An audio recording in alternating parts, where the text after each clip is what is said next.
जगद्गुरू संत तुकाराम महाराजांच्या पालखीचं तिसरं गोल रिंगण अकलूज इथं पार पडलं। सदाशिवराव माने विद्यालयाच्या प्रांगणामध्ये हा नयनरम्य सोहळा पार पडला।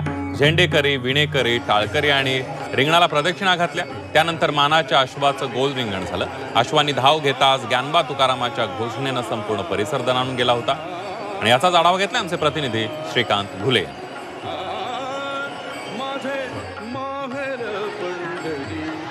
जगद्गुरू संत तुकाराम महाराजांच्या पालखी सोहळ्यातलं गोल रिंगण आपण पाहतोय की अकलूज मधल्या सदाशिवराव माने या विद्यालयाच्या प्रांगणामध्ये सध्या पार पडत आहे।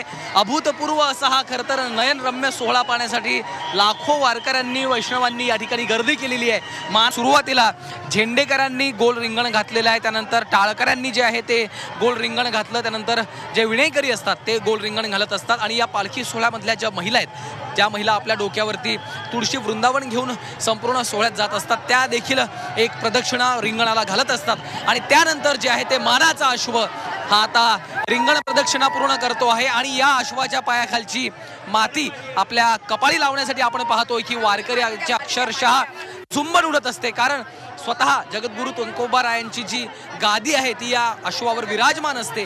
जणू काही तुकोबारायांच्या पदस्पर्शानं पावन झालेली ही माती आहे। याच भावनेतून वारकरी जे आहे ती माती आपल्या कपाळी लावत असतात, मस्तकाला लावत असतात। अनेक वारकरी ही माती आपल्या सोबत घरी देखील घेऊन जात असतात। आणि आपण पाहतोय की एकच जल्लोषाचं, उत्साहाचं वातावरण आपल्याला या संपूर्ण परिसरामध्ये पाहायला मिळत असतं। आणि या रिंगणाच्या नंतर आता पुढचा प्रवास जो आहे तो आज अकलूजमध्येच तुकोबारायांची पालखी मुक्कामी असणार आहे आणि इथून पुढचा प्रवास सुरू होणार आहे। कॅमेरामॅन सागर पाटील सह श्रीकांत घुले, झी मीडिया, अकलूज।